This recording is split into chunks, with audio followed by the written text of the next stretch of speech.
Okay, following on from the previous video, I'm going to come to my layers panel and I'm going to reset my paper texture layer down to it was about 50%, so that the whole effect is a little bit more subtle and not getting in the way of the paint rather than adding to the paint. Then slide to the left and lock it, because if I don't, I almost guarantee I'm going to be drawing on that layer. Anyway, in this tutorial, we're going to be taking these stripes and we're going to be using some fur brushes. And I will be honest with you, given the look I'm going for with this watercolor painting, I'm not sure the kind of detail I can give to these stripes is in the same style as the style of watercolor painting I'm going for. But the whole point of these videos is to show you the various resources in the Drippy Cat Art Studio, and I have a whole load of fur brushes under the fur and hair brush set, so come on, let's use these. Now, you may notice, when I drew these stripes, I was quite generous with them. When you compare the effect with Luna's stripes, they're a little bit wider and softer edged. There is a reason for that, because I knew I was going to use the fur brush set here. And the way you use them, you tend to prefer a softer edge to them. Maybe I'll show you why in a few minutes. The first thing I'm going to do is come down to my stripes layer. I'm going to swipe to the left and I'm going to duplicate my layer. I will make the layer underneath invisible, and this layer underneath is my backup safety layer. So now I can come back to my duplicate layer and be as bold and as experimental as I like, knowing full well that if I completely mess things up, I can just delete this layer and come to the layer underneath, duplicate again, and start over. And that one little tip, I hope, will help you, because especially if you're learning, you tend to get a bit worried, a little bit timid with your brush strokes. Everyone does it, and I do it these days when I'm trying out a new painting technique. So we're all the same, but now we've got a safety backup layer, so let's try and be a little bit bold, especially on something like this, which is not a beginner's tutorial. It's a how to use things tutorial. Okay, so for my fur, the first thing I'm going to do is look at what I would call the direction of the fur. Now look at this little bit, just where the head joins the body. I'm getting where the light bits of fur join the dark bits of fur. That's a lot more prominent if I look from left to right. So first thing to say, fur has a direction, and you really do have to obey that direction. What should we say, be sympathetic to that direction if you're going to get a realistic effect. Otherwise you're going to get fur going off in different directions. That's not going to work. So the first thing I'm going to do is I'm not going to come to my brush set here, and in this case I'm using DC Fur Feline because it is straight fur. And if I show you this very quickly, that's the effect when I press fairly hard. This is the effect when I press a bit lighter, and I can adjust the size. Instead, I'm going to come to my erasers or my erasers, come to fur and hair and choose the same brush, DC Fur Feline. All the brushes in the DC Studio which depend upon a direction have barrel roll enabled. So if you have an Apple Pen Pro, you're in luck. Just by twisting the barrel, I can change the direction of my brush. And so if I come down to here, let's try this little bit just around the neck area. And I could make a brush stroke, but instead I prefer to just tap, tap, tap, tap like this. And you see how quickly I build up a fur effect. I'll make my brush size quite a bit bigger because I want to vary the size when I put stuff down. That doesn't look right. Let's get rid of that. But also I'll vary how far in I go. Let's come to, say, this bit here. I can come in this far, or I can take it back a little bit and come this far, which is a lot less obtrusive. But if I just zoom out and take a look at that, just a few brush strokes that I've made has created a whole different effect. Instead of being stripy, it's now furry. Go figure. Well, yeah, these are the fur brushes. Let's come into this bit here, this little stripe just by the corner of the eye.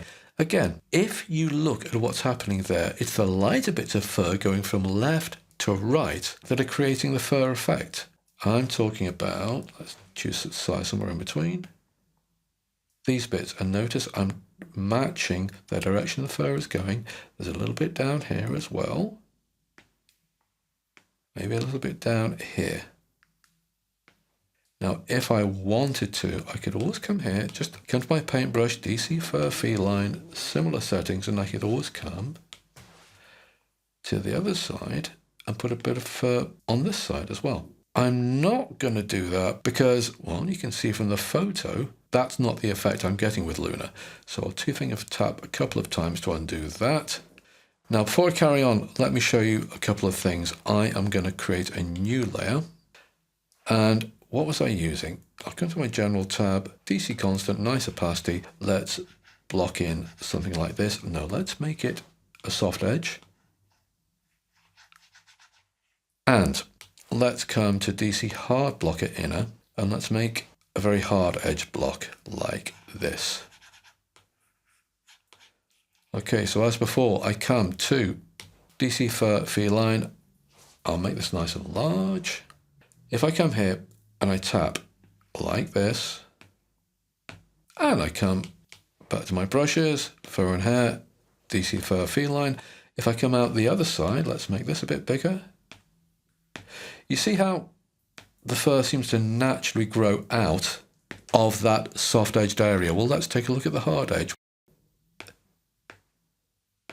That is not working. Let me try the eraser. And again, that is not working. The reason it's not working is because I'm putting down this fur brush, which is, well, it's very delicate. What it doesn't need is this hard edge. You're putting down this very intricate, precise area, and you're trying to get it to blend in with that very straight, severe edge. It doesn't work. Either the effect just looks bad, or you're creating a whole lot of work for yourself, because now I'm going to have to come back in and let's try DC Watercolor Whiskers, make it incredibly small, and then I'm going to have to start trying to blend in that area. That's a non-starter. And that is why when you use things like fur brushes, you want that soft edge. And the couple of minutes I spend telling you now is going to save you hours of frustration later. Now, the next thing, let's find a blanket area. Come on, let's try this bit here. I set these to work with the Apple Pencil Pro because I want to use the advantages that an Apple Pencil Pro gives you with a barrel roll like I'm doing now when I twist around. And also I want the brushes in the studio to be future-proof because more and more people are going to be getting an Apple Pencil Pro or things that work like an Apple Pencil Pro. So the nice thing about it is if I make a brush stroke, I can just twist my barrel around and it conforms, and I can tap like this, or I can draw a brush stroke. And let's just tap a few times to undo that. However, I do realize that not everybody has an Apple Pencil Pro. So I'm going to come into my brush studio and I'm going to come to shape. And what lets you use the barrel roll facilities is this middle column where it says azimuth and barrel roll. That was introduced when Procreate was updated because the Apple Pencil Pro was born. So if I take this so it is azimuth, no barrel roll, come out again. Okay, so now I'm moving my barrel around and nothing's happening. It doesn't have barrel roll. It does have something called azimuth, which if I tilt the top of my Apple Pencil around like this, and I'm exaggerating, I'm practically laying my Apple Pencil flat against the side of my iPad. Well, not quite flat, but at a 45-degree angle. Then I can start to control the angle by moving around in this wide circle. And then I can make my brush stroke like this. If I move the angle of my pencil around like this, I can do that. So even if you don't have barrel roll, instead of twirling your pencil around, rock your pencil over at an angle to get the same kind of effect. Two-finger tap to undo that. If I put it to touch only, then can you see what's happening? I am moving my pencil from side to side, and as I do, that brush shape updates to reflect the direction I'm going in. So if I come to here and make a brush stroke, did you see that? The very first brush stroke I did is upside down to the rest of them. The reason for that is that it was facing in the wrong direction. Look, if I move this way, it goes a certain direction. If I suddenly change direction and go this way, it flips over. When you make your brush stroke, this pen may have remembered the direction it was going in with your previous brush stroke, which is what's happening here. And because it doesn't have a new direction to go in, it will just stay there. So I make my brush stroke, and luckily in the case of that, it managed to flip over. But that can be what happens. You're going one way and then you go the other way. And it takes a little while for your pencil to figure out which direction it's going in, and so which way up the brush head should be. The trick to that is, okay, I'm hovering above my iPad just a couple of millimeters. I start to make my direction there. Did you see that? It's almost like an airplane landing on a runway. It's landing, almost touch the ground, and it touches the ground, and then you start to make your brush stroke like this. Oh, and I managed to take the opacity way down. So let's show that again. Airplane is land. Oh, good grief, my touch screen is doing all kinds of strange things at the moment, and I've noticed that since the latest update. Right, so facing that way, airplane's coming to land, it flips over like that. Now that is a bit of a skill. It's almost like you're swooping in to make the brush stroke and then take off again once you've made the brush stroke. All right, those were the two things I wanted to say about these brushes.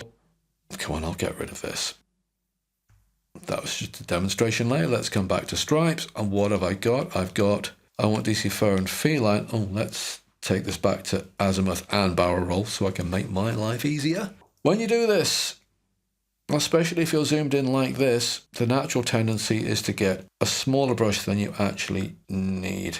I would say, especially given this is supposed to be a fairly loose watercolor, try and go for slightly larger brush sizes and take good note of the direction. With the larger brush sizes, you don't get a lot of fiddly fur, which wouldn't really match the style of this watercolor painting, depending upon whereabouts in the picture you are. Like these bits up here, the fur is shorter, so I'd expect to use a smaller brush head and just add just a few bits where you think it's appropriate. And I think for this, I'd say try not to overdo it. Maybe a little bit smaller again, just for some of this fine detail. Always making sure you go in the direction of the fur. You get it right, it can create a really nice effect really quickly. You may have noticed I've spent a lot more time talking about this than I have actually doing it. Well, that's, sorry, a bit of a habit of mine because I need to explain these things to you. I'm going for an impression of fur rather than a detailed fur job, because I think that suits the style of watercolor. You get the impression of things. Oh, a bit bigger here. The fur is a bit longer on the body, so let's reflect that. Now I'm using this straight fur brush because if you take a look at Luna's fur, that's what it is. It's straight. That is going to get a little bit severe for me after a while. It's all straight, it's all very directional, that's nice, but I could do with mixing it up a little bit. So I'm going to come back to my fur and hair. I'm going to choose, let's try Fur Frizzy 2. I've not actually tried this. I just want to see what it looks like. I want this to be bigger and, oh, let's make it more opaque. Let's try it on the other side again. It is quite chaotic, but it's giving me fur which goes in different directions. In fact, I'm not so sure about that. I'll try DC Fur Frizzy instead, because that's more directional. Yeah, I think I prefer that. Let's make it bigger. And instead of getting all this incredibly straight fur, I'm mixing it up a little bit. So I'm getting just a little bit more of a tangle. I'm not going for a very hard-nosed, accurate depiction of fur. I want an impression of fur, which hopefully looks attractive and interesting. And attractive and interesting in this case, to me, matters a lot more than getting some biologically accurate impression of fur which just looks too spiky. Let's see what that looks like. Yeah, it's starting to work for me. Maybe I should do a little bit more work on it, but there comes a certain point, I've explained everything that needs explaining, and so I invite you to go off and have a go at this yourself. Okay, I did a little bit more work on this and I'm not entirely happy with the result. I think I got a little bit over enthusiastic in one or two areas. I want to keep it. There are bits I do like, but I think I need to tame the effect down a little bit. So this is what I'm going to do. I'm going to come back. Okay, come to the General tab. DC Nice constant opacity, that's what I used to make the original brush strokes. I'm going to take the opacity down by a long way. That's what, 50%? I'll maybe take it even down to 33%. Brush size, what am I on? 30. And I'm going to come to areas like, yeah, let's see how the brush strokes are. That's big enough. Maybe take the opacity back up. Yeah, about there. So I'm going to come to some of these areas, and maybe you can see me doing this. I'm making lots of little short stabby brush strokes, and what I'm trying to do is tone down these really sharp bits of fur just around the tips. I'll even make my brush size a little bit bigger. What am I on? 54. Okay, let's try that. Let's zoom right up close and personal with this. Can you see that? Just tap, tap, tap. The bits which are appearing out of the mists, if you like, the bits in this case going from my left to my right, I quite like that. I do like that, in fact. But what I don't like is the tips of the fur are just a little bit too dark for my liking. Make my brush size a bit smaller. So I'm just trying to tame them a little bit, because it feels like I've got soft, gentle effects with really hard, spiky effects. Now, don't get me wrong, blending opposites is a good thing to do. If you've done any of my tutorials on any of my courses, you've probably heard me say that before, more than once. But it's true. Thick and thin, soft and sharp, dark and light, bold and subtle. You blend those together, you're going to get some good work. Well, you find the right way to blend opposites together, and you are going to develop your own style, and you are going to get good work. So I'm going to do this just in one or two areas. Let me zoom out a little bit. Yeah, I can see one or two bits. Just this bit here in the corner, that could do with being taken down a little bit. Make my brush size larger. Tapping down, not quite so hard there because it needed to be a little bit more subtle. Oh, here, definitely. Well, look, I'll tell you what, I'll stay in this area because there is an effect I want to show you to try and marry these big soft areas with these rather spiky areas. I've already done it manually with a paintbrush, but I'm going to come to where I'm circling. This is my adjustments menu, and I'm going to come to Gaussian blur or Gaussian blur or Gaussian blur, or whichever way you want to pronounce it, blur. It begins with G and it ends with blur. Say it any way you want. But now, I put my finger anywhere on my screen, and then I'm going to slide it from left to right. When I do, watch what happens at the top of the screen. I'm getting a little blue bar sliding across. That is the amount slider. And you can see at the moment where I'm circling, I've got 14%. If I slide this back towards the left, those stripes which disappeared for a second are coming more into focus. If you run out of screen space because you're too far towards the left, not a problem. Pick up your finger, move it further towards the right, and go again. Now for this, that's 0%. That is 1%. Only 1%. And if I commit to that by coming to another icon, say my layers panel, zoom right in on these tiny bits of fur here, I will 2-finger tap to undo. That's what I had before. 3-finger tap to redo. That's what I've got now. Now that looks like a massive difference because I'm so zoomed in, but if I quick 2-finger pinch outwards, now I'll do the same thing again at normal screen size. 2-finger tap. I just 2-finger tapped. Then I will 3-finger tap. Look at one of the sharper areas of fur. 2-finger tap. It's almost imperceptible at this zoom level, but if I zoom in a little bit more, especially on this area under the chin, which I wasn't too happy with, and I'll do it again, 2-finger tap. All of a sudden looking just a little bit sharper than I would like, then 3-finger tap. The very sharp spiky fur has now blurred in with the blurry big lines in the background, which help to make up the whole fur thing. So it's little subtle things like that which can really help add an extra layer of polish to the work you're doing. Okay, good. Now, next lesson. Let's start using some of the watercolor brushes.